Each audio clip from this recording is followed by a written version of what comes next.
Esiet sveicināti un labdien! Valsts izglītības satura centrs arī šajā dienā nāk ciemos pie jums ar jau nākamo speciālās izglītības organizēto tiešsaistes semināru, kurā arī šajā nedēļā mēs īpašu uzmanību pievēršam pirmsskolas izglītībai un bērniem, kuriem ir speciālās vajadzības. Jau pirms nedēļas kopā ar Koknes pamatskolu attīstības centru uzzinājām daudz jauna, atkārtojām to, kas varbūt piemirsies, jo svarīgi, ka ikviena bērna attīstība norisinās atšķirīgi, un mēs to zinām un ņemam vērā. Reizēm tas notiek ātrāk, reizēm negaidīti pēkšņi, tomēr vecuma posma attīstības secība ir nemainīga un negrozāma.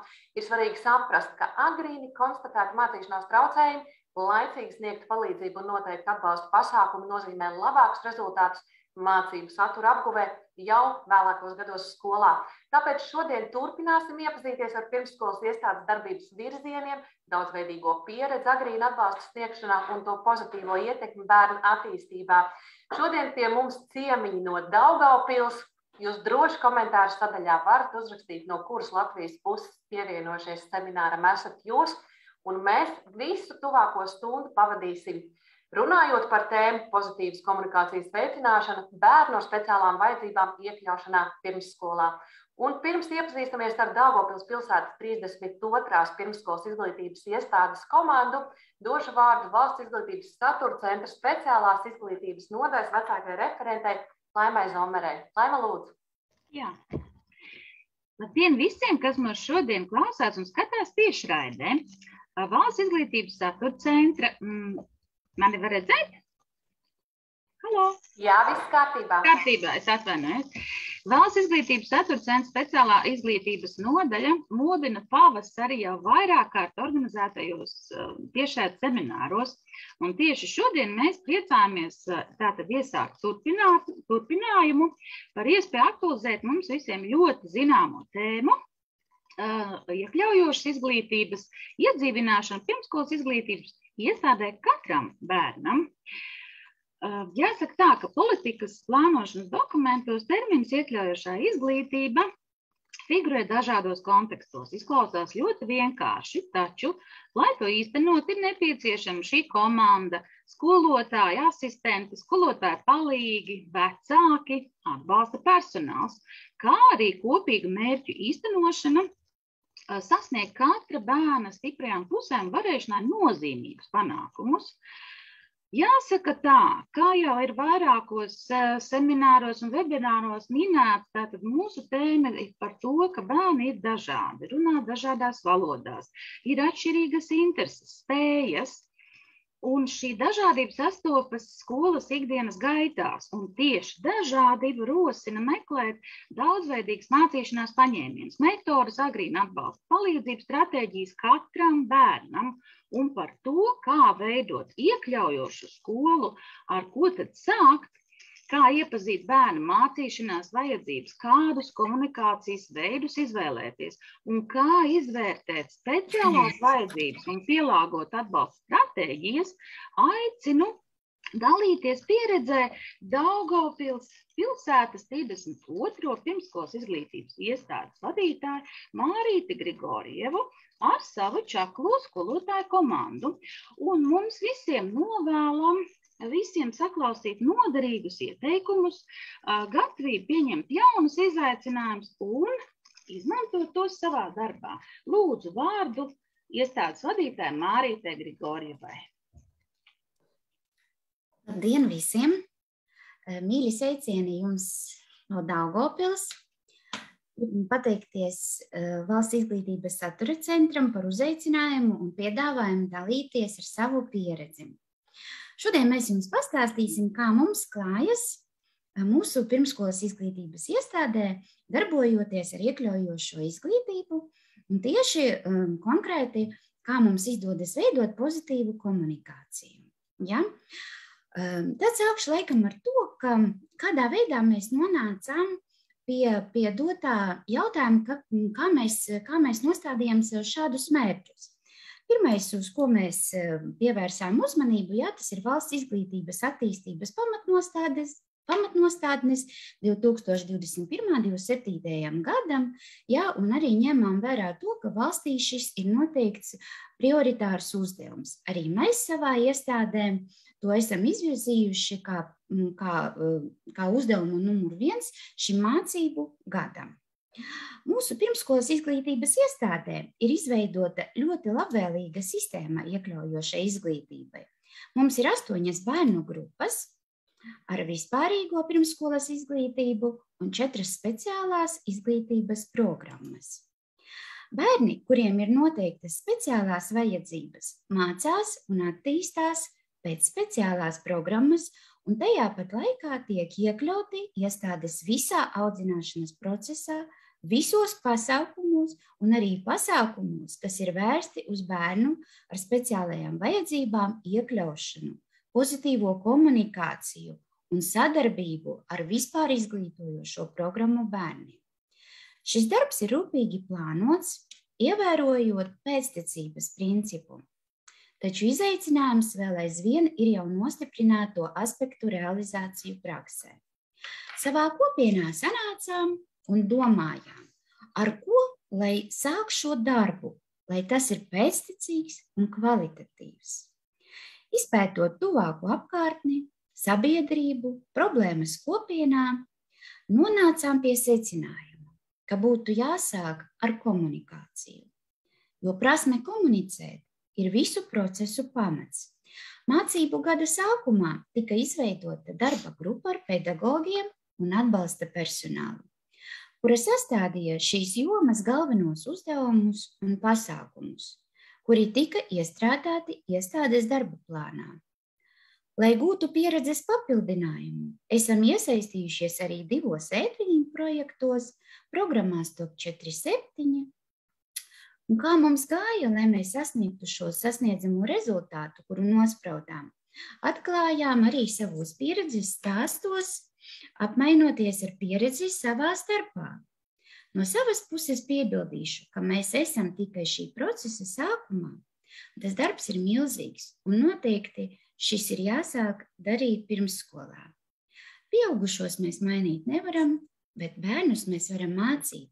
Mācot bērnus, mainīsies arī sabiedrības viedoklis, nostāja, cilvēciskās vērtības, jo visi mēs esam dažādi.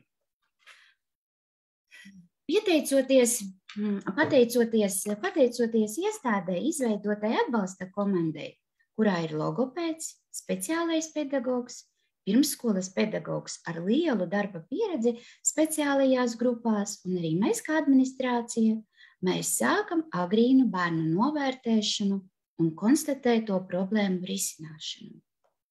Šis darbs tiek veikts bērniem no 2 līdz 3 gadu vecumam. Sākotnēji grupu pedagogs ar atbalsta komandas palīdzību sastāda pasākumu plānu, kas palīdzētu bērnam noteiktās problēmas risināšanā. Bērnam sasniedzot 3 gadu vecumu, izvērtējot bērna attīstību un tās dinamiku, tiek pieņemts lēmums runāt ar vecākiem par konsultācijas un atbalsta saņemšanu no speciālistiem. Tas ir ārstiem, iekļaujošās izglītības centra speciālistiem. Protams, savā pieredzē mēs arī esam saskārušies ar vecākiem, kuri kategoriski nepieņem bērna attīstības problēmas, noraida tās. Arī šādās situācijās mēs rīkojamies ļoti saprotoši, jo vecākiem ir grūti reizēm pieņemt un uztvert bērna problēmas, jo viss neiet kā plānots jau no agras grūtniecības. Mēs runā grupas pedagogi, aicina vecākus apmeklēt nodarbības, runājam mēs visi kopā pie apaļā galda. Galvenais, ko mēs akcentējam, mēs sanākam nevis tam dēļ, lai aprunātu bērna neveiksmes, bet mēs sanākam tam dēļ, lai visi kopā rastu turpmāku risinājumu par bērnam nepieciešamās palīdzības sniegšanu, kam ir ļoti liela un svarīga nozīme tieši pirmsskolas vecumā. Ir gadījumi, kad arī pēc šī garā sarunu cikla vecāks nepiekrīt bērna konstatētajām problēmām. Vecāks tās nesaskata. Tad mēs izmantojam citu rīku. ministru kabineta noteikumus, kuri paredz arī ģimenes ārstiem uzliek atbildību novērtēt bērna attīstību no 1,5 gada vecuma. Mēs norīkojam bērnu pie ģimenes ārsta vizītei, norādot problēmas būtību. Piemēram, izteikti miega traucējumi, bērns nerunā. Nekādā gadījumā, nevienā sarunu posmā netiek runāts par diagnozēm. Mēs akcentējam, mēs neesam speciālisti, un to var noteikt tikai speciālisti. Gribētu atzīmēt, ka šogad mums ļoti daudz tiešām palīdzēja ģimenes ārsti. Visi bērni, 100%, kuri tika norīkoti pie ģimenes ārsta, tik tiešām guva ārstu speciālistu atzinumus un tālākus norīkojumus. Pēc ārsta vizītes vecākiem vairs nebija iebildumi, bet tieši otrādi. Vecāki nāca un lūdza sniegt palīdzību, kā tik tiešām tālāk rīkoties, lai bērns savlaicīgi saņem nepieciešamo atbalstu. Un tālāk smalkāk par to, kā mēs novērtējam bērnus, kā mēs sniedzam atbalsta pasākumus, par iekļaušanas procesu un pozitīvo komunikāciju jums pastāstīs vadītāja vietniece Kristīne un mūsu iestādes pedagogi. Labdien! Tātad, ar ko mēs sākām? Sākumā mēs iestādē sanācām kopā vadība, pirmskolas izglītības pedagogi un iestādes atbalsta komanda un mēģinājām paši sev atbildēt uz jautājumu, cik lielā mērā katrs no mums ir spējīgs pieņemt atšķirīgo. Vai mēs esam gatavi mainīties, lai palīdzētu bērniem ar īpašām vajadzībām? Vai mēs spējam pieņemt visus un ikvienu? Tā diskutējot un pārdomājot, arī nonācām pie iestādes vērtībām, iekļaujošās izglītības kontekstā, jo, ja nav kopīgu vērtību, nav kopīgu mērķu, nav iespējams sasniegt arī kopīgus rezultātus. Un tātad mūsu iestādē izkristalizējās tādas vērtības kā sapratne, empātija, sadarbība, vērīgums, līdzdalība, izpratne un zināšanas, kā arī sapratne. Es ceru, ka jūs man visi piekritīsiet, ka bez šīm vērtībām būs grūti sniegt pilnvērtīgu atbalstu un palīdzību bērniem. Ko tad mēs ikdienā darām un kā rīkojamies? Lai saulaicīgi pamanītu, ka bērniem attīstībā viss neiet tik spīdoši, kā gribētos. Mūsu ikdienas darbi balstās uz bērnu vērošanu, nevis novērtēšanu. Tieši vērošana ikdienas daudzveidīgajos darbības momentos palīdz skolotājām saskatīt, gan kā un ko bērns ir apguvis un spēja ar gūtām zināšanām manipulēt, gan arī to, kas sagādā grūtības un raizes, varbūt ne tikai programmas apguvē, bet arī spējā komunicēt ar vienaudžiem, sadarboties, kā arī regulēt savu uzvedību. Un šeit jūs redzat, ka skolotāji izmanto gan veidlapas, novērojot bērnus, gan arī vienkārši pierakstu burtnīcas, lai varētu piefiksēt tas, kas viņiem ir nepieciešams. Iestādē ir izstrādāts arī iekšējais dokuments, kas paredz, ka 3 reizes mācību gada laikā mēs veicam bērnu spēju izvērtēšanu. Nosakām attīstības dinamiku un to vērtējam apguves līmeni. Nosakām turpmākās attīstības vajadzības. Ja konstatējam, ka ir problēmas programmas apguvē, kā arī pamanītas un ir aizdomas par kādām citām attīstības problēmām, palīdzībā nāk atbalsta komandas speciālisti. Kā jau vadītāji minēja iepriekš, un palīdz izstrādāt tālākus risināšanas gaitu. Iestādē cenšamies jau ļoti saulaicīgi pamanīt, ja bērniem ir kādas problēmas. Protams, cilvēkiem, kurš nav speciālists, ir grūti noteikt, ir vajadzības īpašās vai nav. Vai ir jāgriežas pie speciālistiem vai nav. Tāpēc mēs izdaram tikai pieņēmumus. Ļoti liels palīgs un atbalstītājs šajā ir viss izstrādātais informatīvais materiāls par bērna attīstību, kur var apskatīt, ko bērnam ir jāprot darīt noteiktā vecumā, un kad jāsāk aizdomāties, ka nav viss labi un jāmeklē speciālistu palīdzība. Iestādē nekad neliek diagnozi bērnam. To dara attiecīgie speciālisti. Šobrīd ļoti labs instruments pirmskolas rokās, kas palīdz novērst daudzus nevajadzīgus jautājumus, ir 21. gada 29. jūnijā ministru kabineta noteikumi izdotie par izglītojamo speciālo vajadzību izvērtēšanas metodiku pirmskolās. Ar šīs izvērtēšanas palīdzību mēs arī bez vecāku piekrišanas varam lūgt speciālista atzinumu un pieaicināt komisiju, lai izvērtētu bērnu spējas. Mūsu skolotājas grupās, kuras apmeklē izglītojumie, kas ir sasnieguši 5 gadu vecumu, izvērtēšana uzsāka septembra 3. nedēļā, jo tomēr pēc vasaras bija jādod laiks bērniem atkal pierast pie iestādes un ierastā dienas ritējuma. Izvērtēšanas laikā, protams, gāja dažādi. Bija gan grūtības, gan domstarbības, gan arī bija rīšiem neizpratne. Taču veiksmīgi esam to pārvarējuši. Skolotājs noteica, ko bērni ir apguvuši sasniedzot 5 gadu vecumu, ko tikai daļēji apguva, un kāds darbs vēl ir priekšā ejams, lai pilnvērtīgi un kvalitatīvi sagatavotu bērnu skolai. Bija arī tādi vecāki, kuri nepiekrita ar pedagogu izvērtējumu.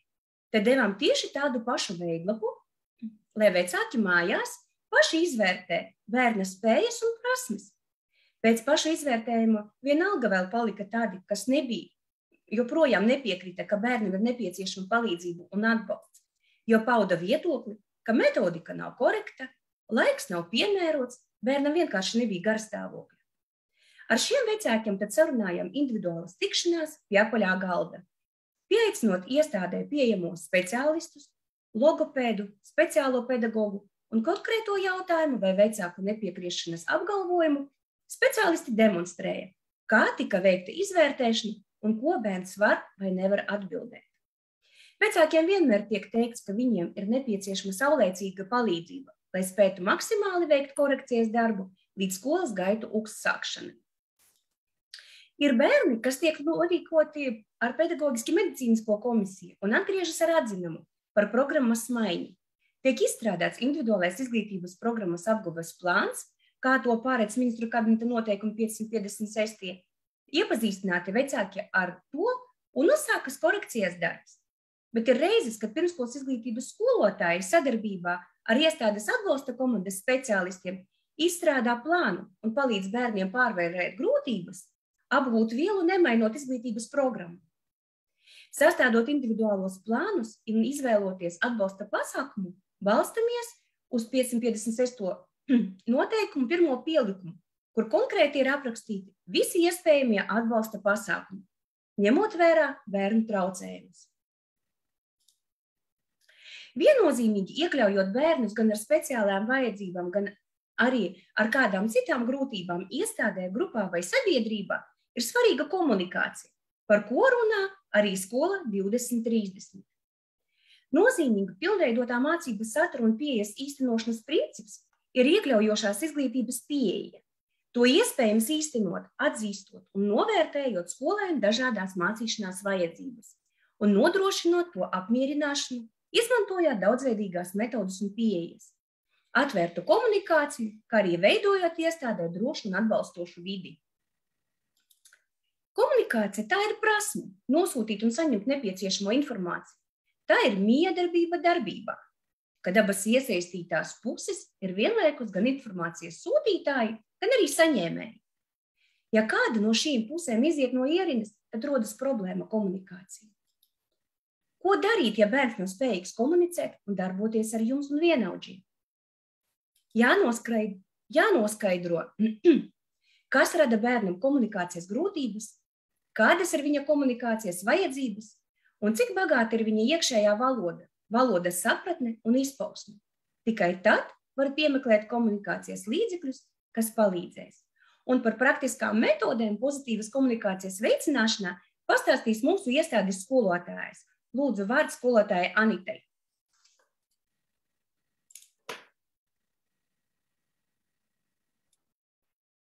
Labdien!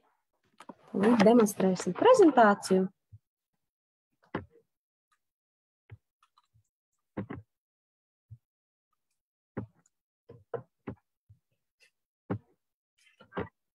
Tā, šodien es jums vēlos pastāstīt par Stop 47 programmas īstenošanu, par mūsu tieši pieredzu, kā mēs īstenojām šo projektu un kā tagad mums veicās pēc šī projekta.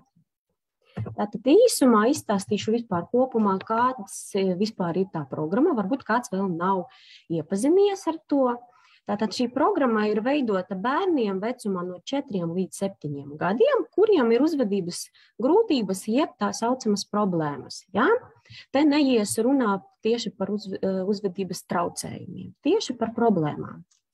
Nu, piemēram, mūsu dārziņā bija tādi bērni, kuram bija izpausmes dusmās, viegli sakaitināms garastāvoklis, piemēram, zauda savaldīšanos ļoti ātri, jā, vai no apvainojas un tā tālāk, jā.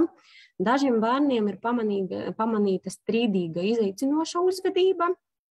Bērns ļoti bieži strīdās ar pieaugušiem, strīdās arī ar vienaudžiem. Varbūt tās arī ignorē noteikumus, kaitina citus, vaino citus, jā. Arī ir saskatāma hiperaktivitāte, bet nav uzlikta tā kā oficiāli, jā, mēs saskatām tas izpausmēs, un arī, diemžēl, ir bērni, kuram ir pamanāma agresivitāte. Bērns ir nemierīgs, var iesist, var arī kauties par jebko, jā, un met plēš mantas, svešas, savas, skolotājs vienalga, jā. Tad galvenais, ka mēs to varam arī pamanīt. Darbībā noslēgtība sevi. Tad sanāk šeit ir tieši otrādi, ka mēs redzam, ka bērns ir noslēgts, mēs nevaram no bērna, tā kā teiksim tā, izvilkt to informāciju, kāpēc tā notiek. Bērns netic saviem spēkiem, ir kautrīgs. Lūk, šie visi gadījumi bija saskatāmi mūsos bērnos no dažādās grupām, un tāpēc arī mēs, kad saņēmām aicinājumu no mūsu Daugavpils pašvaldības, tad noteikti mēs nolēmām ar pedagogiem piedalīties un sākām apjautāt vecākus, vai vecākiem ir vēlēšanās piedalīties. Liels prieks, ka visi vecāki atbalstīja mūsu ideju un iesaisties šajā projektā. Un tātad tas galvenais mērķis bija mazināt bērnu problemātisko uzvedību, dodot vecākiem zināšanas un praktiskas idejas, kā ikdienā pielietot pozitīvu audzināšanu. Un arī bija uzdevums mācīt bērniem prasmes, kā veiksmīgāk tikt galā ar situācijām, kas izsauc viņus to problemātisko uzvedību. Tātad šis projekts bija domāts ne tikai pašiem bērniem, bet arī vecākiem, bet arī tika novadītas 4 nodarbības arī bērnu pedagogiem, tā lai sanāk tā trispusīga sadarbība. Tātad, ko tad mēs mācījāmies šajā projektā? Protams, sadarboties, jo bērniem ar tādām uzvedības problēmām, ar problēmām komunicēt savā starpā ir ļoti svarīgi iemācīt sadarboties un komunicēt. Mēs mācījām iekļauties nodarbībās, jo dažreiz var pamanīt, ka grupā daži bērni izkrīt no nodarbībām, tāpēc, ka šajā brīdī viņam ir ērtāk nodarboties ar jebko citu, tikai nevis atnākt un apsēsties blakus skolotājai, blakus draugiem, uzzināt kaut ko jaunu. Tad bērns mēģina organizēt savu darbību patstāvīgi, un ļoti bieži tas ir tālu no mācību programmas, jā, tad es darīšu tikai to, ko es vēlos. Arī ļoti būtiski bija iemācīt sekot norādījumiem. Tātad šis projekts iemācīja gan pedagogus, gan bērnus sekot norādījumiem un strukturēt savu dienu. Protams, arī būt draudzīgiem un laipniem, risināt vairākas problēmas dažāda rakstura, protams, kaut ko izleju, nesanāk tur sagriezt, nesanāk uzzīmēt, uzrakstīt, varbūt nesanāk draudzīgi padalīties ar mantām, tā ka problēmas varētu būt absolūti dažādas, jā. Galvenais nosacījums bija risināt šo problēmu tūlīt un tagad. Protams, ļoti daudz uzmanības veltījām tieši emociju regulēšanai un atpazīšanai. Mēs katru dienu mēģinājām runāt par emocijām no tās puses, lai viņi izprastu no sākuma sevi, un tad arī apkārtējos. Tas bija ļoti svarīgi. Ja? Mēs skatījāmies spogulī, mēs līmējam visādas uzlīmītes, mēs vērojam citas emocijas, mēs gājām pie kārtītēm un meklējam līdzīgas emocijas. Bērniem ļoti patīk īstenībā runāt par emocijām. Nevienmēr ir viegli saprast svešas emocijas. Un tāpēc arī pedagoģi tika mācīti vairāk pievērst uzmanību bērnu emocijām. Un, protams, vadīt stresu, kā jebkuram, ne tikai bērniem, bet arī pieaugušajiem. Ļoti daudz uzmanības pievērsām par stresu tieši vecākiem. Jo visiem ir darbs, visi atnāk mājās, katram pa dienu ir uzkrājies kaut kāds emocionālais fons, un tad, kad visi pārnāk uz mājām, mums ļoti labi saprot, ka var eksplodēt, teiksim tā, un mēs mācām vecākiem uzturēt savas emocijas un pārvaldīt stresu. Tātad vēl varēšu pastāstīt šodien arī, kā mums veicās ar sadarbību ar vecākiem tieši, ja, un ar pedagoģiem. Tātad mēs mācījām vērot un izprast uzvedību, kā jau minēju. Tātad laikam vispilgtākais tāds piemērs, ko projektā mums sniedza, tas ir ABC schēma. Tā ir tā schēma, kad mēs varējām vienkārši apsēsties un vērot uzvedību. Un kad notiek kaut kāda bērnu problemātiskas uzvedības izpausme, mums bija jākonspektē. Tātad tur ABC paskaidrošu, jā, A mums bija, kad mēs aprakstam situāciju, B tas ir tas solis, kad mēs rīkojamies, mēs sākam, piemēram, bērns neizslēdz televizoru laicīgi un sākam metāt tur pulti vai vēl kaut kas tāds, jā, notika agresija. Tātad, ko darīja vecāks? Vecāks pateica, lūdzu, noliec savā vietā. Un tad C, kādas ir sekas? Vai bērns tomēr ir nomierinājies un ir līdzis to pulti, vai tomēr ir tur sācis vēl trakot vēl vairāk. Ja? Tāds kā tāds no ikdienas piemērs. Ja? Tātad mēs mācāmies vērot un laicīgi izprast uzvedību. Mēs nekad neatstājam to uz vēlāko laiku. Protams, veidot atbalstošu un strukturētu vidi. Pedagogiem šis jautājums bija laikam vissaprotamāks, tāpēc, ka mēs pieradām pirmsskolā savās grupās strukturēt vidi kopā ar bērniem. Ja? Mēs atbalstam viens otru un izveidojam tādu vidu, lai ir ērti strādāt gan pedagogiem, gan bērniem. Grūtāk to bija izdarīt un izskaidrot vecākiem. Ja mēs pieradām 9 iet gulēt vai tur mazgāties, tad mēs arī to darām. Ja mēs pieradām pirms gulēšanas sakārtot rotaļlietas, tad mums tas ir jādara katru dienu un tā tālāk. Ja? Tad ir jābūt strukturētai dienai, strukturētai videi. Jo skaidrāka bērna struktūra, jo ātrāk uzlabojas bērna nevēlamā uzvedība. Protams, bija svarīgi pozitīvi pastiprināt vai apbalvot vēlamo uzvedību. Jā, tad sakam ne tikai paldies, un tu esi malicis, super, ka tu tagad tev kaut kas izdevies, bet mēs reāli, ja ir kāds reāls sasniegums, mēs varam apbalvot. Kas bērnam patīk, varbūt kādi jauni Lego figūriņas, varbūt vai pat tas pašas konfektes, kaut kādas garšīgas un mīļākas, jā. Tātad arī ļoti svarīgi bija nejauši neapbalvot problemātisko uzvedību, ko arī mēs tagad līdzšinēji arī to daram. Ja bērnam uznāk problēmas uzvedībā, kaut kāds stress vai nemiers, nesavaldība, tad mēs cenšamies maksimāli ignorēt, kamēr, protams, drošība to atļauj. Ja? Un tad cenšamies vairāk pievērst uzmanību blakus bērnam, kas citīgi strādā un saka, paldies tev, Jānī, ka tu citīgi strādā, ka tu māki apsēsties, izdarīt kaut ko līdz galam. Nevis uztvert, ka, Pēteri, tu tagad izdarīji atkal tur nepareizi, vai atkal ne līdz galam, vai izmētāji, vai izkrāsoji ne tā. Tātad mēs nenorādam nekad uz tām kļūdām un uz to sliktāko. Tieši otrādi, mēs ignorējam un slavējam blakus bērnu. Tā ir tāda pieeja šajā projektā. Ļoti svarīgi bērniem ar uzvedības problēmām sniegt skaidrus norādījumus. Jo skaidrākie norādījumi, labāk pat vienas pakāpes norādījums. Tad lūdzu izmet miskastē tur papīriņu, kuru tur apēdi konfekti, lūdzu izmet. Nevar teikt bērniem ar uzvedības problēmām, ka tagad tu izmeti, tur kaut ko izdari, lūdzu paņem, aiznes, atnāc. Tā kā ļoti, ļoti vienkāršā valodā ir jārunā un ļoti konkrēti. Un tad tik tiešām bija pamanāmi rezultāti. Izmantot saudzīgu un efektīvu sodu sistēmu. Projektā tie saucāmies sodi. Mēs, protams, to saucām vairāk par ignorēšanu un par sekām, par loģiskām sekām, jo ir, diemžēl, tāda uzvedība, kuru mēs nevaram nepamanīt.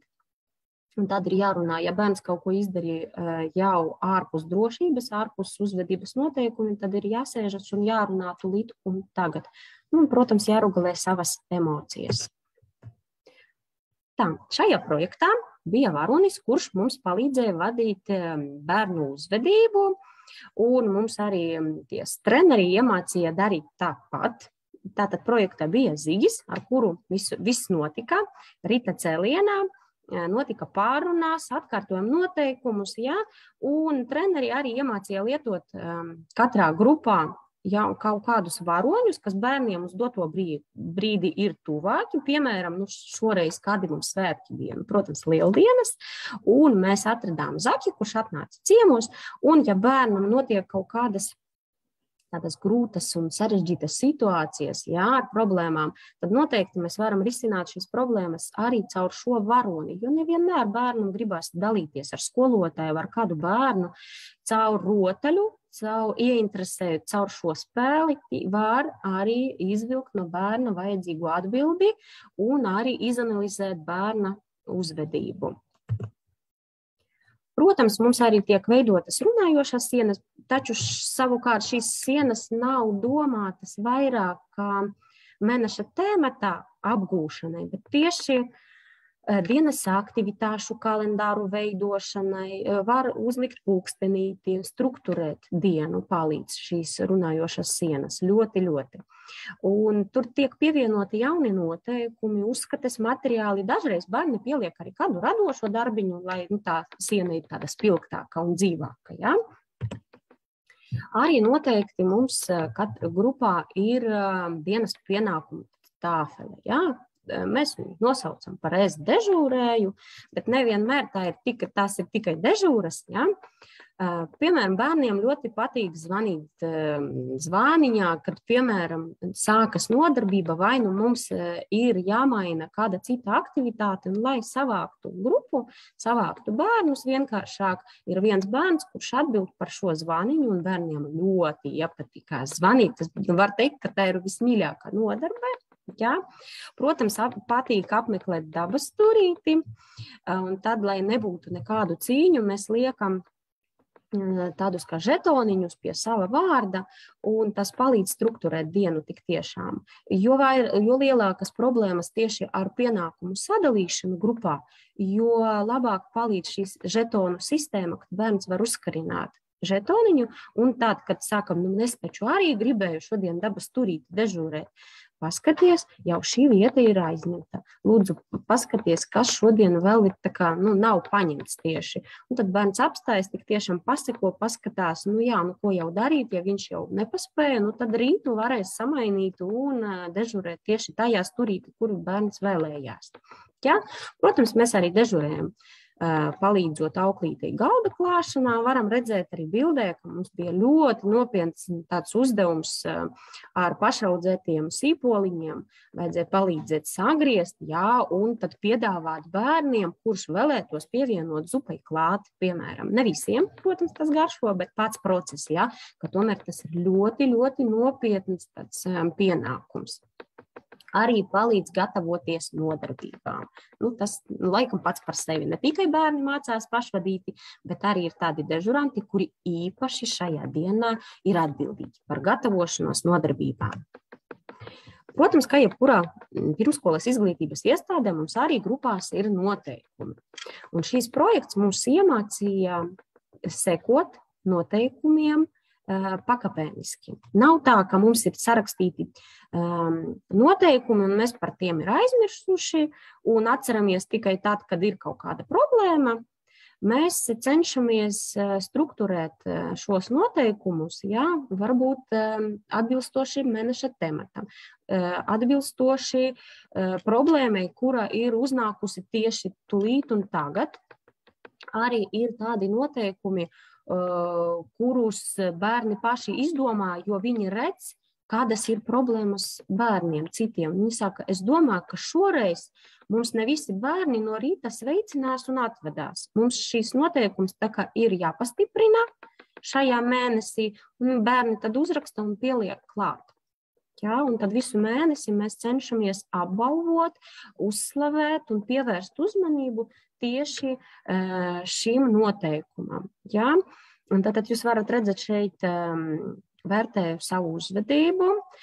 Tad šajā bildē ir uzliktas pupas, un arī katram bērnam ir savi trauciņi ar vārdiem un ar marķējumu, un par kādu labu nopelnu, tieši par to, ka bērns tika galā ar savu problēmu, par to var iedot pat veselas 2 pupas, ja ir sasniegums.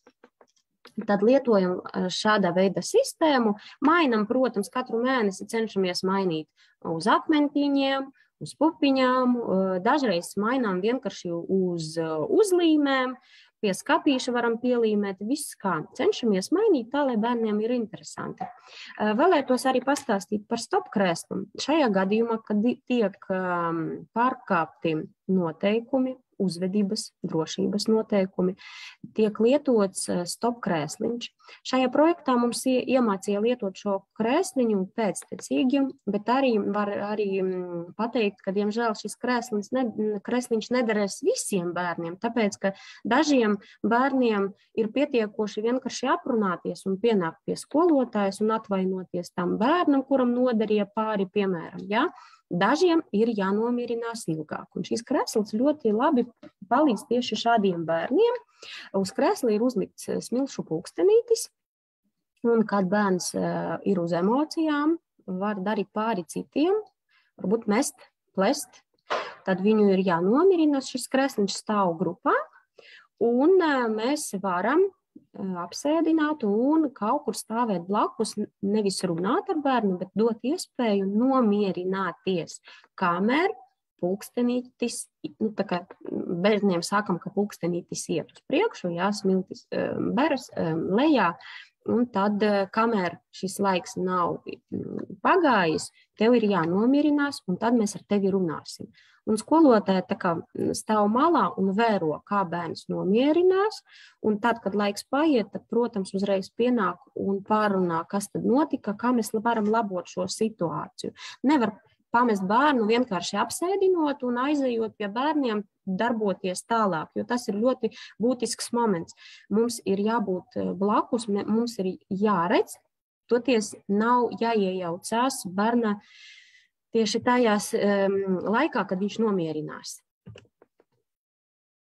Arī par emocijām es jau minēju, ja, ka ļoti svarīgi atpazīt emocijas, un tieši tajā laikā, kad bērnam uznāk tās emocijas, bērns dažreiz negrib runāt, bet var parādīt, kā tu šajā brīdī jūties. Vai ko tu jūties, kad tu kaut ko meti vai plēsi? Kādas tev bija emocijas? Bērns parāda, atrod to kartīti. Kā tu jūties tagad? Mēs tūlīt aiziesim, atvainosimies, un tu varēsi tagad paskatīties, kā izmainījās tavas emocijas. Ja? Tad mēs cenšamies vairāk strādāt ar kartītēm, tā, lai bērns varētu sameklēt savas emocijas un arī citas emocijas. Kā jūtas tas bērns, kuru tu apvainoji, piemēram, ja? Kuram tu iesiti. Tas ir ļoti svarīgi, vērtēt emocijas no abām pusēm. Un, protams, šajā projektā bija ļoti viens tāds būtisks moments, tā ir problēmu risināšana. Bet problēmas mēs mēģinām risināt tīri praktiski. Piemēram, diemžēl pazuda visas rotaļlietas, mums palika tikai konstruktors, daži dzīvnieciņi, spēļu zāģis. Ko mēs varam darīt? Bērni saka, varam uzbūvēt fermu. Dzīvnieki taču dzīvo aiz žoga. Labi, sākam būvēt. Žoks ir daudzkrāsains. Bērni salikuši dzīvniekus tā aptuveni pa krāsām, ka sarkanajā žodziņā dzīvos cūciņā, dzeltenē tur vēl cita cūciņa, piemēram, baltē tur vēl kāda cita dzīvnieka figūriņa bija uzlikta. Jā, tad viņi mēģina praktiski risināt tādas sadzīves problēmas, kuras ir aktuālas tieši viņu vecumā. Jā. 2 bērni, kuri sēž blakus un cenšas sagaidīt kārtu, zīmēt, tāpēc, ka, diemžēl, skolotāji šodien bija tikai viena lapa un tikai viena otiņa. Ko varam darīt, bet ir jāstrādā pāros, kā mēs sadarbosimies, kā mēs komunicēsim pozitīvi, vai sanāk uzgaidīt savu kārtu. Tas ir ļoti, ļoti interesants tāds treniņš, kā mēs varam bērniem parādīt praktiski, kas ir sadarbošanās, kā var sagaidīt savu kārtu, ka tik tiešām nav jāraugo rokam tā otiņa, ka varam izlīdzēt, varam mutiski palīdzēt, piemēram, uzzīmēt tur galdu, uzzīmē puķītes vai vāzi, ja? Tātad mācam komunicēt praktiski, ierobežot bērnam iespējas šajā brīdī strādāt, piemēram, ka mēs piedāvājam tur 100 otiņas, tur 10 šķēres, ja? Mums ir tikai viena, un mums ir jāsadarbojas. Ļoti interesanta pieeja, un mēs šo arī pieeju pielietojam ikdienā, un var teikt, ka tik tiešām bērna sadarbības prasmes tik tiešām ir uzlabojušās. Arī interesants pieredze bija ar relaksāciju. Katrā grupā ir tādi jašāki bērni, ir arī mierīgāki. Toties uznāk tāds brīdis, kad bērni pārgurst emocionāli. Bērniem ir jāizlādējas. Mēs varam vadīt ne tikai fiziskās minūtes, jā, bet arī relaksēt. Parasti mēs slēdzam mierīgu mūziku, varbūt tie putnu čalošana, nezinu, vai vējš kā pūš klausāmies, jā, un mēģinām ierobežot sevi uz sporta paklājiņiem, apgulties mierīgi tā, kā rāda Zigis, jā, projekta varonis. Un tāpat gulēt taču nav tik interesanti, vai ne? Ir bērniem uzliekam kādu pilīti vai kādu citu figūriņu, jā, lai, kad bērns dziļi elpo, viņš redzētu, kā paceļas tās figūras, kā mēs varam kontrolēt savu ķermeni, lai tās figūriņas vai, nezinu, vārdītes, pilītes, viskās mašīnas varētu būt, lai nekristu. Mēs mācāmies kontrolēt savu ķermeni, arī emocionāli atslabinoties. Ļoti interesanta pieeja. Relaksēt tieši tādā veidā, lai kaut kas krūtīs, kaut kas uz vēdriņa būtu uzlikts. Ir vērts pamēģināt. Šajā projektā mēs mācījām bērniem atnākt pie skolotājas un saņemt uzslavas par to, ka tu esi atnācis, par to, ka tu esi paveicis kādu darbiņu, tu saņēmi dimantiņu par to, un tad mēs skaitījām tos dimantiņus un saņēmām uzlīmes, vai pēc tam mēs varējām samainīt. Piemēram, pret ziepju burbuļiem, pret konfeti, pret kaut ko. Ja? Savā grupā mēs izmantojām, kā es jau minēju, arī akmentiņus, pupas, visu ko, ja? Arī uzlīmītes apbalvošanai, lai pastiprinātu tieši vēlamu uzvedību. Jo vairāk bērns saņem no skolotājas ne tikai uzslavas, bet arī kaut kā materiāla, ja? Tas pašas, piemēram, patīk Lego kolekcionēt. Piemēram, tad skolotāji var iedot vismīļāko Lego, nezinu, klučus, un pamazām nedēļas beigās savācas vesels konstruktors. Bērns jau var būvēt un celt tur mašīnas un tā tālāk. Tā kā te būs individuāli. Kādam iepatīksies akmentiņi, kādam uzlīmes, kādam varbūt kaut kas tīri praktiski. Cits prasīs tikai konfektes. Tā kā šeit ir atkarīgs viss no grupas sastāva, no bērna, no katra bērna individuāli. Tādi kopumā secinājumi par projektu, ja, un par mūsu pieredzi. Protams, projekts mums ir devis iespēju iekļaut labvēlīgāk sociālajā vidē. Ja? Ir ļoti būtiski, ir jāatzīmē, ka trīspusīgs darbs nes panākumus, ja ir iesaistīti bērni, un arī vecāki ir ieinteresēti, un arī pedagogi. jo vairāk iesaistījušies šajā projektā vecāki, jo arī ir lielāki panākumi. To gan mēs jau spējām atzīmēt. Ļoti svarīgi un ļoti būtiski, lai ir struktūra grupā, mājās, ārpus mājas, laukumā, lai bērns saprastu, kas notiek tūlīt un kas notiks pēc 10 minūtēm. Ja? Ir jābūt sistemātiskam darbam. Un tad tikai būs rezultāti un uzlabojumi pozitīvajā komunikācijā nākotnē. Un viena vecākā atziņa, paldies mūsu vecākiem, te ir reāla saraksta ar mūsu iestādes vadītāju. Ja, un viena māmiņa ir rakstījusi, ka uzvedība kļuvusi labākā. Protams, tie ir tādi uzlikti pamati. Galvenais, ka vecāki zina, kā tālāk rīkoties, kā audzināt. Ja? Un vecāks noteikti iesaka iesaistīties šajā programmā, šajā projektā arī citām ģimenēm, kur bērni aug ar uzvedības problēmām. Tā ir diezgan vērtīga atziņa. Mēs sapratām, ka mums jāturpina šīs darbs arī tālāk. Paldies, kopā uz ceļa esam stiprāki.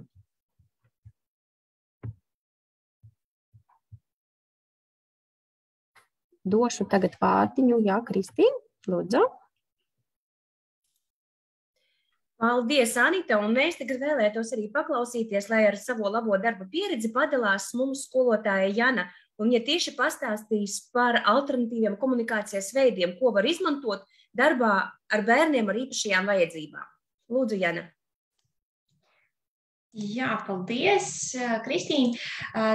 Es jums pastāstīšu tiešām par tādu interesantu paņēmienu metodi kā PECS kartes, un kas tad vispār tās ir, arī uzzināsiet turpmāk, bet sākumā gribētu sākt tiešām ar tādu Benjamina Franklina frāzi: labi izdarīts ir labāk nekā labi pateikts. Tiešām mēs runāt varam daudz ko, bet mēs arī varam parādīt, ko mēs varam izdarīt un kā mums tiešām veicās šajā darbā.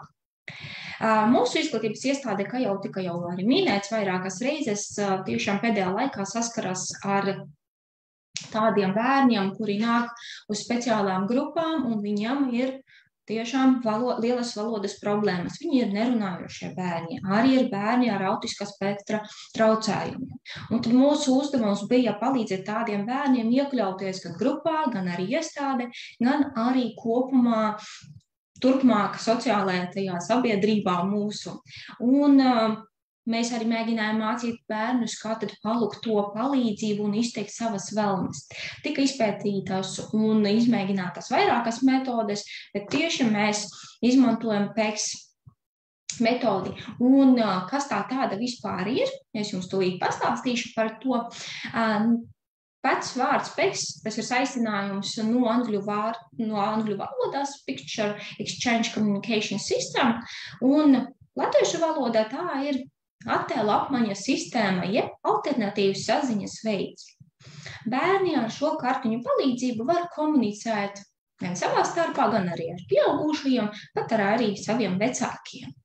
Un īpaši bērniem, kam tiešām ir autiskā spektra traucējumiem, viņam īpaši ir grūti uztvert kaut kādu tādu lielu kopumu ar attēliem, ar vēl kaut ko, kur ir pilnīgs liels tās apjoms, tāpēc vajadzēja atrast atsevišķus bez liekām detaļām tādus attēlus, un tās ir kartiņas, kuras jūs varat redzēt, un tiešām tas palīdz bērniem izteikties un parādīt, ko tad viņi vēlas. Ļoti arī ir svarīgi, ka bērnam tiek veidoti tādi albumi, kuros tiek ievietotas kartiņas, bet nav tā, ka visas uzreiz kartiņas ir ieliktas.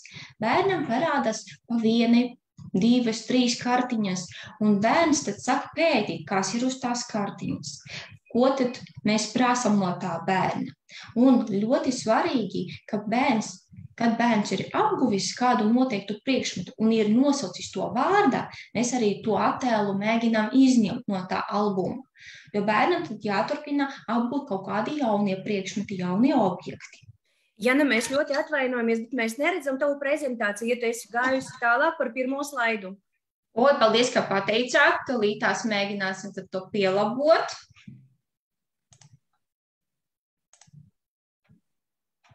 Tagad varētu redzēt? Nu, mēs redzam tikai prezentācijas tādu darba virsmu. Tā, tūlītās. Jā, viss aizgāja. Viss aizgāja. Nu, ļoti labi. Nu, tad... Jā, nu tagad atpakaļ to atslēdzies, kāpēc tā. Bija lielais, un tagad atkal tas mazais ekrāns palika. Tā, man rāda lielo. Interesanti. Tūlīt vēlēs. Mēģināsim. Tā, tagad ir viss vairs. Ir, viss kārtībā. Jā, paldies. Jā, paldies, jā, ka pateicāt. Tad tiešām kartiņas tiek izmantotas ļoti mums te aktīvi, jā, un tad bērnam ir savi albumi izveidoti, jā, un tad viņi var gan arī mājās to izmantot, gan arī grupā. Un kā tad strādāt ar PEKS kartēm? Pats galvenais bērnam iemācīt, kā tad paņemt to kartiņu, jo tas tiešām ir milzīgs darbs, jo ne visi bērni saprot, kā pat paņemt. Tad jau nākamais solis būtu, kā tad iedot to kartiņu.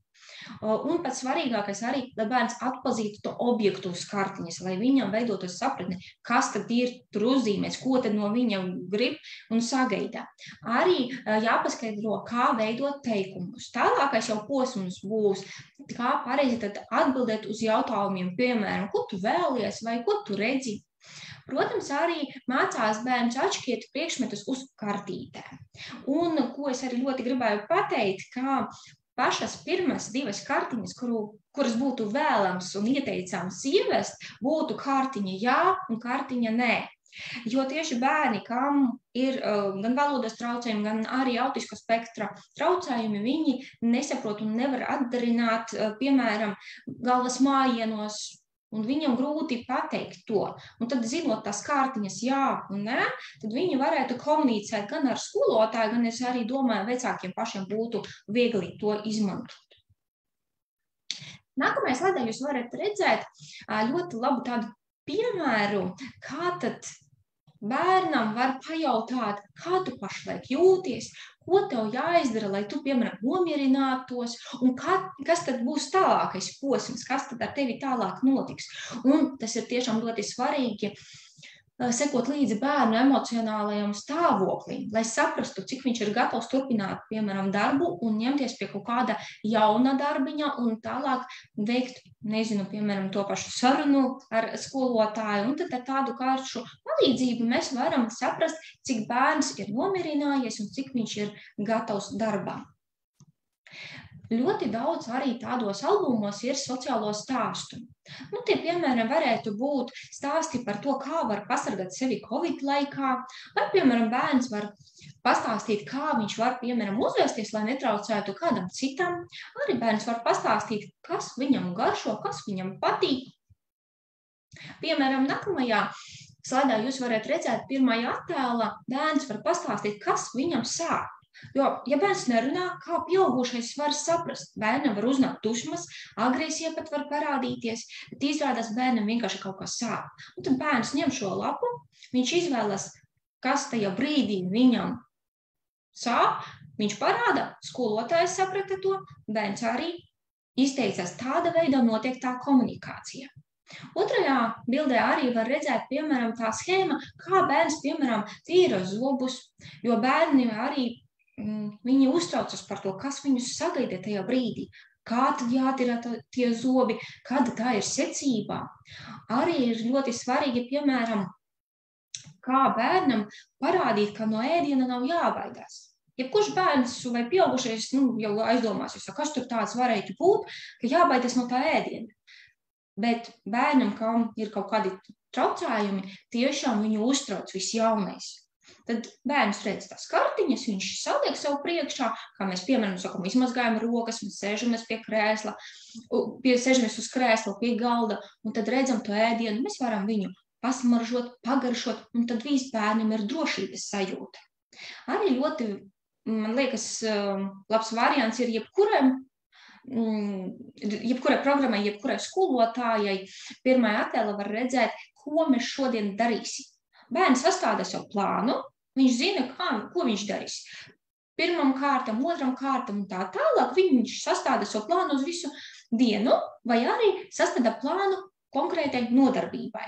Un tad bērnam ir tā mierīguma tā sajūta, un viņš zina, kas sekos tālāk.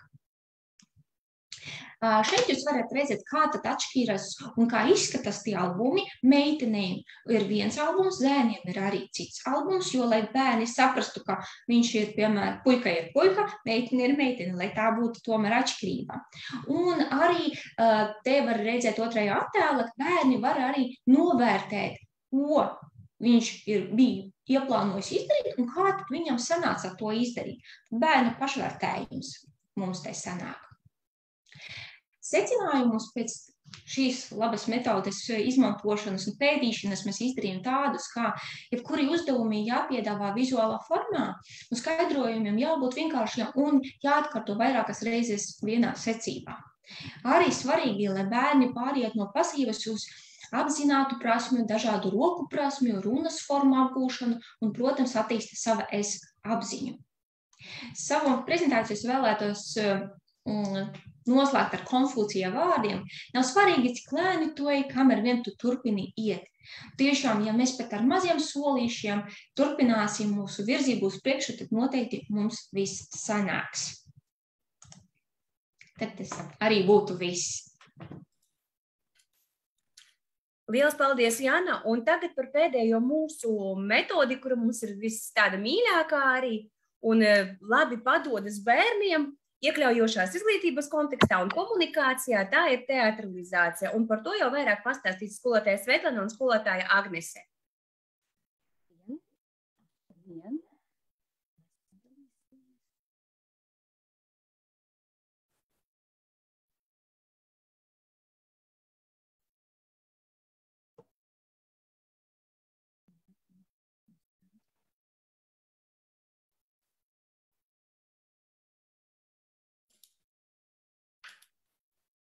Kamēr meitenes mūsu gatavojas, mēģina dalīties ar prezentāciju, jāgribās piebilst, ka tās ir vispār izglītojošā grupa sadarbībā ar mazākumu tautību speciālās izglītības programmas skolotājām ir veidojušas. Ja?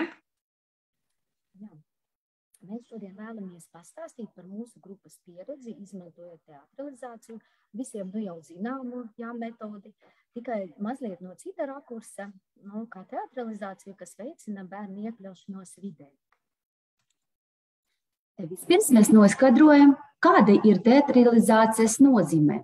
Uz teorijas mēs ilgi neuzkavēsimies. To visu varēsiet apskatīties mūsu prezentācijā, ja ir interese.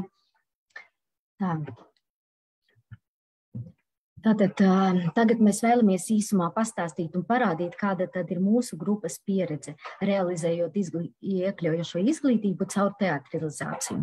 Mēs strādājam jaukta vecuma grupā, kuru apmeklē bērniņi no 4 līdz 7 gadiem.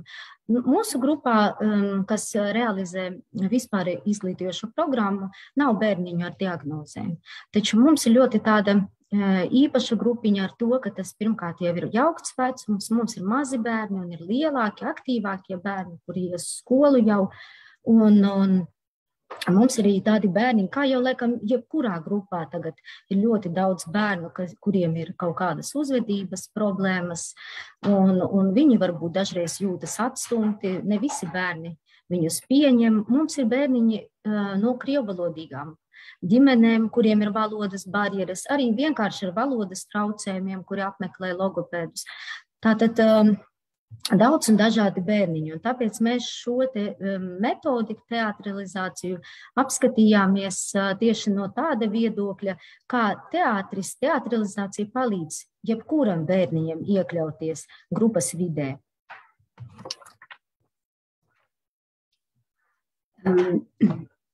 Un mēs aplūkojam dažādus teātra veidus, kas bērniem vislabāk patīk un veicina bērnu iekļaušanos sociālajā vidē.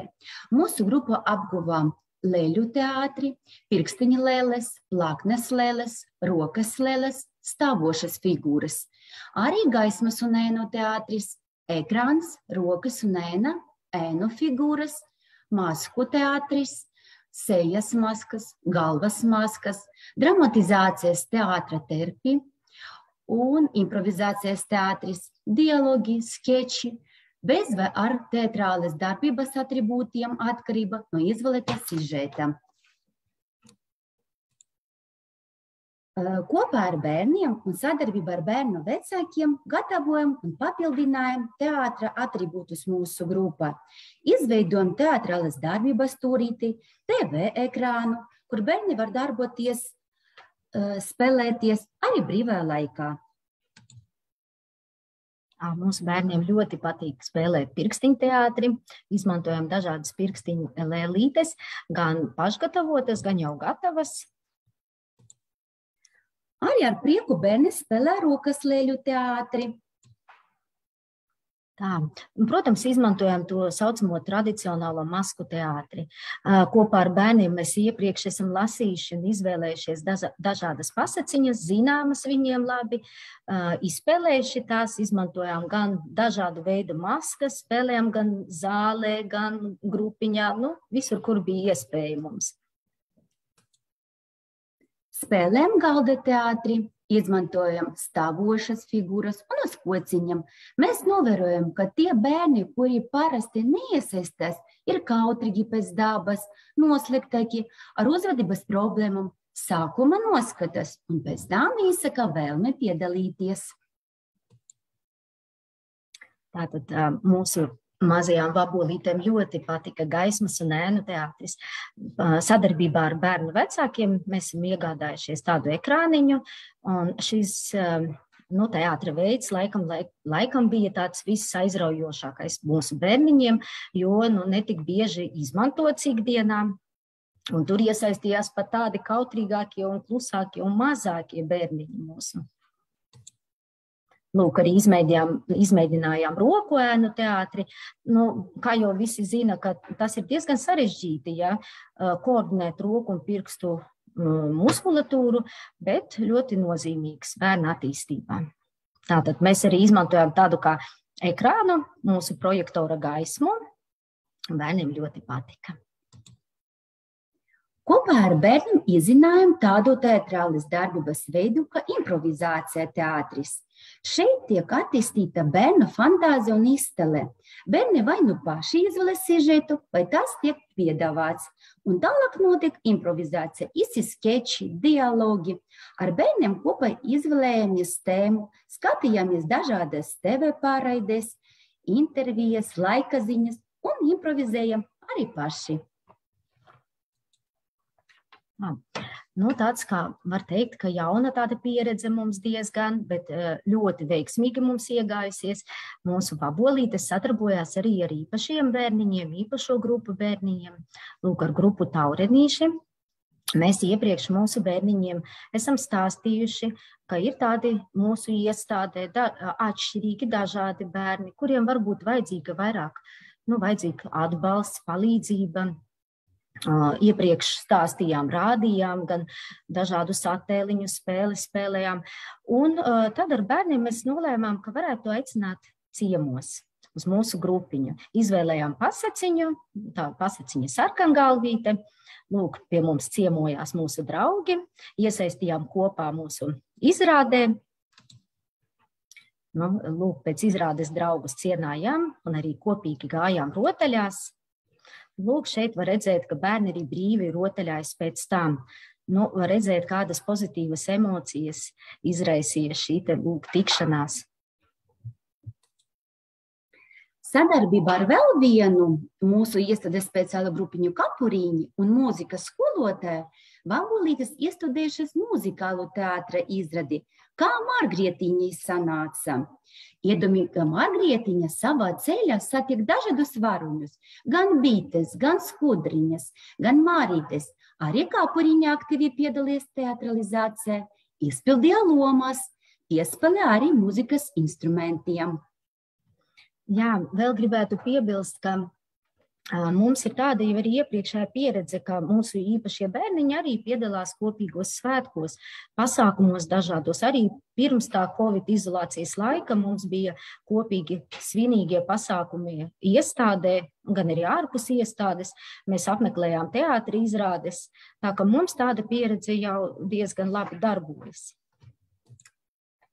Tātad, ko tad mēs esam secinājuši, realizējot realizējot iekļaujošu izglītību caur teatralizāciju, veicinot bērnu iekļaušanos vidē, kad caur aktieru mākslu bērni pārvar saskarsmes grūtības komunikācijā ar bērniem un pieaugušajiem, kļūst arī draudzīgāki, sabiedriskāki, mazinās šaubas par sevi, tā saucamais es nevaru kompleks. Protams, arī vēl ļoti daudz un dažādu plusu, gan bagātinās vārdu krājumu, runas prasmes, pilnveidojas atmiņa, uzmanības noturība, iztēle, kritiskā domāšana, precizitāte, vēl arī papildus radošās prasmes pilnveidoja. Jā, paldies par uzmanību. Paldies!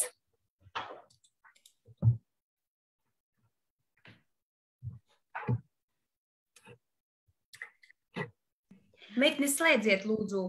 Izslēgt, ja? Jā. Jā, paldies mūsu jaukajām skolotājām par to, ka dalījās ar savu pieredzi. Ja, varbūt ir kādi jautājumi, tad mēs varētu atbildēt uz tiem, kur kolēģiem ir radušies šī webināra gaitā. Jā, es arī no savas puses gribu pateikt lielu paldies. Daudz ļoti tādu noderīgu un praktisku ieteikumu, kurus jācer, ka semināru skatītāji ir izmantos savā ikdienas darbā, iespējams jau izmanto, bet ir arī jautājumi, tāpēc tos uzdošu un tad skatieties, kurš no skolotājiem tad attiecīgi var atbildēt, vai varbūt arī vadītāji. Un pirmais jau laikam būs vadītāji par to, kāda ir jūsu iestādē situācija ar atbalsta personāla pieejamību, jo daudz izglītības iestādes un to pedagogi runā par to, ka ir ārkārtīgi grūti strādāt ar šādām kvalitatīvām atbalsta metodēm, jo vienkārši trūkst speciālistu. Kā jau es pašā sākumā runāju, ka mūsu iestādē ir ļoti tāda labvēlīga sistēma izveidojusies jau daudz gadus iepriekš. Ja? Mums ir 4 speciālās grupiņas iestādē, kopumā mēs esam 12 grupas, līdz ar to mūsu iestādē ir izveidota stipra atbalsta komanda. Mums iestādē ir 4 logopēdi, 2 defektologi, ja? Un arī skolotājs, kuri strādā speciālajās grupās, ir izgājušas speciālas apmācības, ja? Un, protams, arī pieredze, ņemot vērā to, ka neviena skolotāja nezin, kur arī rītdien strādās, ja?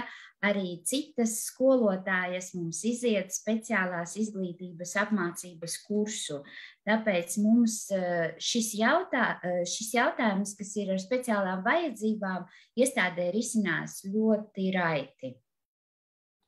Jūs minējāt, iziet speciālus kursus visi pedagogi. Tā ir tāda jūsu iniciatīva? Nē, gluži visi nav, bet tie pedagogi, kuri kādreiz bija biežāk aizgājuši uz aizvietošanu, ja? Aizvietojot kolēģis speciālajās grupās, mēs esam nonākuši pie tāda secinājuma, ka būtu ļoti liederīgi iziet speciālās izglītības apmācību, ja? Un tas arī palīdz arī. Mūsdienās mēs redzam, cik daudz bērni iekļaujas, ja, arī vispār izglītojošajās grupās. Tāpēc tas palīdz risināt dažādas problēmas. Paldies! Nākamie jautājumi jau tādi praktiskāki un 2 pēc būtības ir līdzīgi. Viens ir par to, kā rīkoties sporta nodarbībā ar bērnu, kurš ir 2. jaunākajā grupā, kur bērns apdraud citas grupas bērnus, grūž, sit, met inventāru pa gaisu, iet pie sienas, sit galvu pret sienu, un otrs līdzīgs šim te pašam jautājumam, kā iesakāt rīkoties situācijā, ja bērns, kurš prasa tik daudz uzmanības, ka pārējie no audzinātājām saņem to mazāk. Laikam es mēģināšu atbildēt uz pirmo jautājumu. Ja? Runājot par to, ka sporta nodarbības, tad ir jautājums, kāpēc 2 grupas ir kopā sporta nodarbībā. Ja, ja bērni tiek, kā teikt, dažādi vecumi, ja, un ka tiem mazajiem tomēr ir vairāk vajadzīgas uzmanības, vairāk nepieciešama tieši tāda, kā teikt, savākšana kopā un noteiktu noteikumu aktualizēšana tajā sporta zālē, lai varētu pašu nodarbību tālāk arī vadīt. Bet tad var izmantot vai to metodi, ka bērnam piesaistīt ar kādu jaunu, vēl neizmantotu atribūtu, jādod darboties, vai arī to, ko mums stāstīja skolotāja Anita par refleksiju. Jā, vienkārši nogludināt bērnu un dot viņam nomierināties, uzliekot virsū vai nu pīlīti, vai nu vardīti, vai nu kas tajā brīdī ir no mantām pieejams, lai tas bērns tomēr sajūt savu elpu, sāk dzirdēt apkārtējos, nomierinās un ir gatavs tālāk darboties. Papildu jautājums bija no šīs pašas skatītājas par to, vai sporta nodarbībās ir tāda praksa, kā arī stop krēsliņu izmantošana. Vai tas tomēr ir tikai grupas telpās? Protams, stop krēsliņu var izmantot jebkur, kur rodas nepieciešamība. Arī ārā, arī pastaigu laukumiņos. Ja? Tāpēc arī sportā viņš dotajā situācijā, kā es sapratu kolēģei, kas ir izveidojusies, tieši ļoti izlīdzētu. Bet ja es šaubos, vai 2-gadīgs bērns vienkārši varēs saprast un nosēdēt uz tā krēsliņa. Vēl viena izēja šai situācijai varētu būt nodarbināt bērnu ar viņam interesanto sporta inventāru, ja, bet to ir jāpatur tādu ne vispār pieejamu, bet tādu, kurš raisīs šim bērnam milzīgu interesi. Ja? Un tieši viņu tajā brīdī nodarbināt, iedodot tos ārkārtīgi interesanto sporta inventāru un darboties ar pārējiem bērniem, protams, arī šajā situācijā, ņemot vērā bērnu vecumu, būtu arī liederīgi auklītēji atnākt līdzās uz sporta nodarbību. Ieslēgšu mikrofonu. Pārlecam tagad pie pēc metodikas, un te jautājums par dažādajām kartiņām, kuras jūs rādījāt kā piemēru, un tad jautājums par to, kur tās ir pieejams, vai veidojat tās paši, vai viņus ir iespējams kaut kur internetā tādā apkopotā veidā saņemt, izdrukāt un lietot. Jā, es paskaidrošu, ja, ar šo metodi jau diezgan krietnu laiku mūs viņa ir ieinteresējusi, ja, ir gatavas PEX kartiņas, bet tās mēs atradām Krievijā, ja, un respektīvi tās bija ārkārtīgi dārgi tie albumi, ja, un arī smagi, un tā piegāde mūs neapmierināja, tāpēc mēs nonācām pie secinājuma, ka mēs varam tās izgatavot paši. Jā, piemeklējām atbilstošus attēlus, un tas ir, protams, ļoti laikietilpīgs darbs, jā, bet es gribēju atkal aicināt uz to, ka nevajag baidīties sākt veidot pašiem, jo mēs sākam ar vienu no elementāriem jautājumiem bērni, kuri nerunā, jā, visbiežāk tie bērni ir ar autiskā spektra problēmām, jā. Pirmais jautājums, kas izskatās, ir jā, nē. Bērns iemācās attēlot ar kartiņu palīdzību savu atbildi. Jā, nē. Mēs esam apguvuši šo jautājumu, mēs papildinam albumu ar nākamo jautājumu. Un tā mēs katru reizi papildinam tos albumiņus, līdz kamēr viņi jau gada beigās viņi ir apguvuši tos visus jautājumus, un nepieciešamības gadījumā bērns paņem albumu, atver, parāda atšķirto lapas pusi ar noteikto jautājumu, un arī atbild uz to parāda, kas viņam tieši tajā brīdī ir aktuāls un ko gribētu zināt. Par šo metodi ir arī apraksti internetu vietnēs, jā, to arī var atrast, ja varbūt kādam ir interesanti, to arī var droši rakstīt mūsu iestādē, mēs palīdzēsim atrast, jā, arī mums ir materiāli ļoti apjomīgs materiāls, tāpēc to, ko mēs rādījām, tas ir tikai vēl arī sākums, jā, un, protams, arī plašs pielietojums tam materiālam, jā, tāpēc tā ir tikai tāda ieskatam iepazīšanās, jā. Jā, bet redzēt, interesi tas izraisīja, un jā, tad droši sazinieties arī ar Daugavpils 32. pirmsskolas komandu, un viņi noteikti jums palīdzēs, bet tagad atkal jālec atpakaļ uz Stop 47, arī šo jūs stāstījāt un izcēlāt kā tādu veiksmīgu instrumentu ikdienas darbam, un te ir jautājums par apbalvojumiem. Kā tad izvērtēt to, kurš ir apbalvošanas vērts sniegums, lai nebūtu tā, ka bērns to dara tikai tāpēc, lai iegūtu balvu? Es laikam vārdu došu skolotājai Anitei, ja, kur arī stāstīja par šo projektiņu un kā mēs darbojamies. Viņa arī praktiski dara to savā grupā. Tāpēc, Anita, lūdzu, atbildiet uz jautājumu. Jā, paldies, vadītāji. Mēģināšu atbildēt tieši no savas pieredzes. Varbūt cik tas ir pareizi, cik nē, bet mūsu projekts iemācīja nedot balvas par jebko. Ir jādod tā balva tieši par konkrētu problēmu. Piemēram, šim bērnam ir problēma, ka viņam ļoti bieži sanāk dusmu izpausmē laikā sašvīkāt svešu burtnīcu vai sašvīkāt vai saplēst kādu radošo darbiņu. Ja? Bet šoreiz tieši akcentējot uz to uzmanību, ja, piemēram, ka mēs cenšamies strādāt tikai savā darba lapā, mēs cenšamies zīmēt akurāti savā lapā, neaiztiekot svešu. Paldies tev, Jānīt, ka tev tur sanāk tas un tas. Paldies tev, Anna, ka tev tas sanāk. Un tās bērns, kuram ir tā problēma, kad uznāk tās dusmas, jau sāk skatīties, aha, paldies par tev par to un par to. Man būs paldies. Bērns savācas, bērns uztaisa savu zīmēju, atnes un saka, skolotāji, es pabeidzu šodien, es nesabojāju nevienu, piemēram, uzdevumu vai zīmējumu. Un tieši šajā mirklī ir jāsaka paldies, paldies tev liels par to.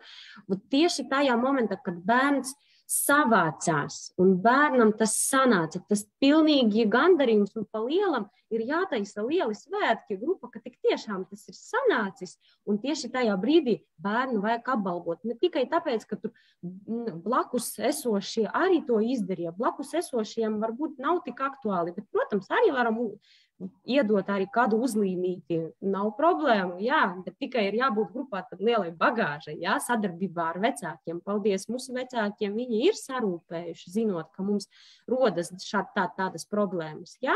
Ceru, ka es atbildēju, jā, ka tieši uz konkrētu problēmu reaģējam, it sevišķi uz to risināšanu. Paldies! Paldies, liels. Jā, es domāju, ka ļoti izsmeļoša atbilde, un tad dodamies pie nākamā jautājuma. Jūs minējāt arī tikko par to, ka vecāki iesaistās, ja ir nepieciešami dažādi palīgi rīki, tur materiāli, lai organizētu šīs aktivitātes. Tad ir viens jautājums par to, cik daudz cilvēku gatavo. Skaidrs, ka jūs paši audzinātājs, iespējams arī vadītāji pa vakariem mājās, bet vai tam pietiek resursu un ko darīt, ja ir vecāki, kuri negrib iesaistīties, un tad attiecīgi vai no tā kaut kā necieši bērns, vai viņam pietrūk kaut kas, vai jūs tad tomēr atrodat veidu, kā nodrošināt ar visus? Diezgan aktuāls jautājums. Es domāju, katrā iestādē ir daļa vecāku, kuri ļoti aktīvi iesaistās, un ir daļa vecāku, kuri neiesaistās. Es kā vadītāja visu laiku savām skolotājiem saku, mīļās skolotājs, nekad neceriet un negaidiet, kad visi 100% vecāki steigsies palīgā.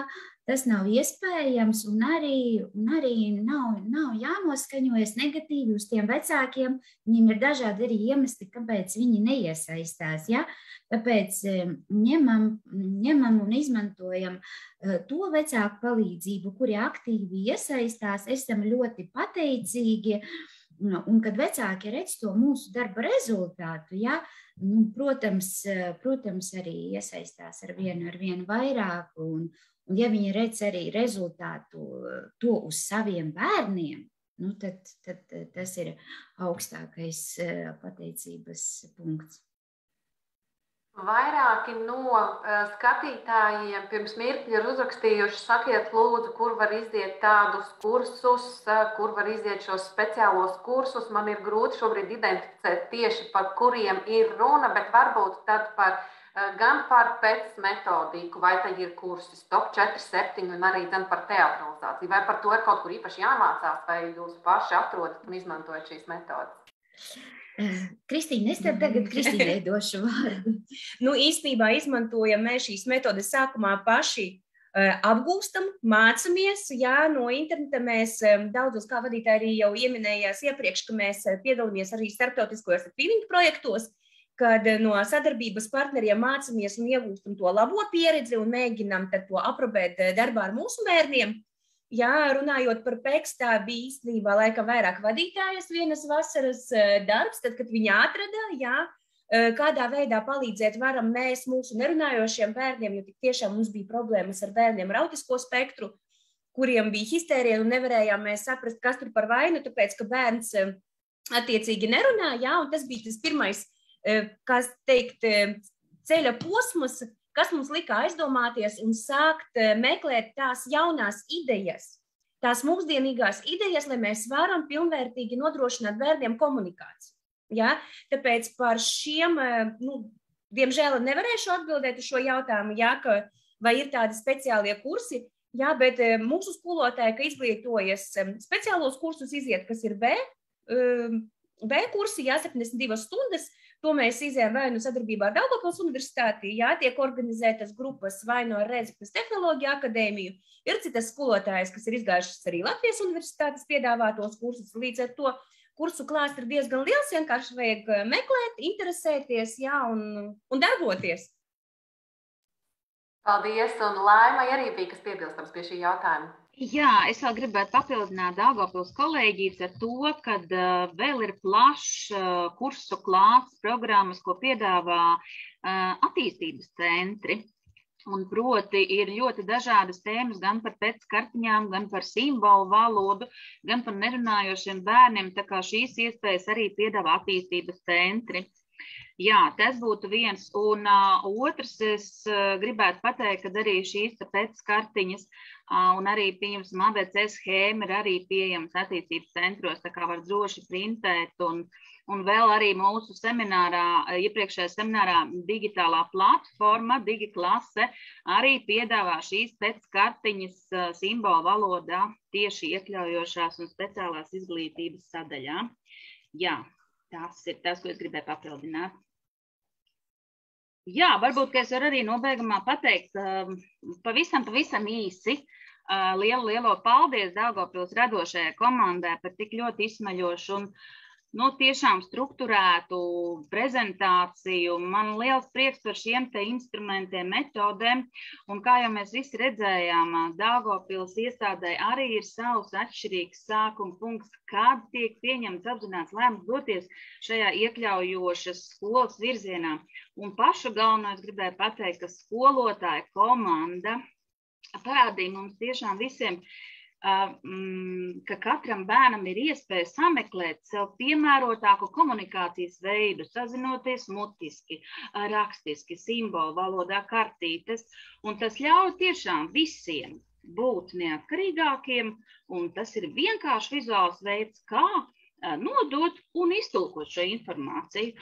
Tā kā paldies čaklajiem skolotājiem, vadītājiem par dalīšanos pieredzē un par drosmi piedalīties un par deksmi darīt visu kopā. Bija liels prieks tiešām redzēt šo te fantastisko pieeju un pašu galveno šo pozitīvo komunikāciju, kur katrā slaidā varēja redzēt gan skolotājas darbības, smaidošos, teiksim, simboliņus, gan ne tikai vizuāli, bet arī skolotājas sejās. Tā kā liels paldies Daugavpils meitenēm un visus aicinu arī sekot aktuālajai informācijai un piedalīties mūsu nākamajos webināros. Paldies, tas būtu viss. Laima, es gan neļaušu vēl meitenēm doties prom, jo man palika vēl 2 jautājumi, un tad turēsim līdz galam. Viens ir tāds īstenībā ļoti, manuprāt, tāds pievienoto vērtību, lai mēs saprastu, kas ir mainījies kopš septembra, kad tika pieņemti šie jaunie ministru kabineta noteikumi par izvērtēšanu agrīno. Proti, vai jūs redzat tam ieguvumu, proti, ja bērnam šīs vajadzības izvērtē agrākā vecumā, tad pēc tam tas atbalsta ieguldījums ir krietni mazāks, vai jūs šim piekristu? Jā, es laikam atbildēšu. Mums šāds jautājums arī mūsu pašvaldībā bija radies, ja? Un es arī tajā saskatu ļoti lielu ieguldījumu, ļoti lielu palīdzību mums, un īstenībā tas ir instruments, tā ir atslēga, ja, uz kuru mēs tagad pamatoti pilnīgi, mums rokās ir dokuments, ja, ar kuru mēs varam darboties, ar kura palīdzību mēs varam tagad rīkoties. Ja mēs iepriekš strādājām, tā bija mūsu iniciatīva, dažreiz vecāki domāja, ko tam pedagogam, tas vienkārši, tas ir neērtais bērns, ja? Bet šobrīd tas viss ir dokumentēts, tie ir ministru kabineta noteikumi, tāpēc mēs esam milzīgi pateicīgi, jo tas ir mums instruments. Paldies, un noslēgumā visradošākais no visiem jautājumiem, proti laikā, kad stāstījāt par teatralizāciju, par tiem stāstiem, minējāt par pasakām, bet arī jautājums, vai varat ieteikt kādu stāstu tad vislabāk izmantot, ko jūs esat veidojuši, kādas izrādes, un kā jūs ieteiktu citiem ar šo saturu tikt galā? bet tas ir visvieglākais. Tas, kas bērniem patīk. Viņi visi zina sarkangalvīti, kukulīti. 3 zīventiņas. Jā, vilks un 7 kazleni. Viņi tikai tās arī gribēja īstenībā spēlēt. Paši bērni piedāvāja. Jā, vispirms palasīja pasakas, un viņi paši piedāvā. Nu, tā tad viss ir pavisam vienkārši. Atliek tikai darboties un ticēt tam, ka radošums var izglābt pasauli arī šādos gadījumos. Nu, tikai, lai visiem pietiek resursi un spēku to darīt, jo nevienam nav noslēpums, ka šis patiešām ir ārkārtīgi smags un atbildīgs darbs. Es arī no savas puses saku lielu paldies, un tagad to laimes lielo pateicības sadaļu ieceļu šajā brīdī. Un prieks, ka tikāmies, un gaidīsim atkal kādu citu pieredzes apmaiņas reizi, kad varēsim iedvesmot gan paši sevi, gan arī citus semināru skatītājus. Paldies visiem par jautājumiem. Tiešais ieraksts arī būs pieejams Valsts izglītības satura centra mājaslapā, arī prezentāciju. Visas mūsu šīs dienas lektoras labprāt dalīsies un varēsiet to izmantot darbam un iedvesmai. Tā kā paldies vēlreiz un uz tikšanos!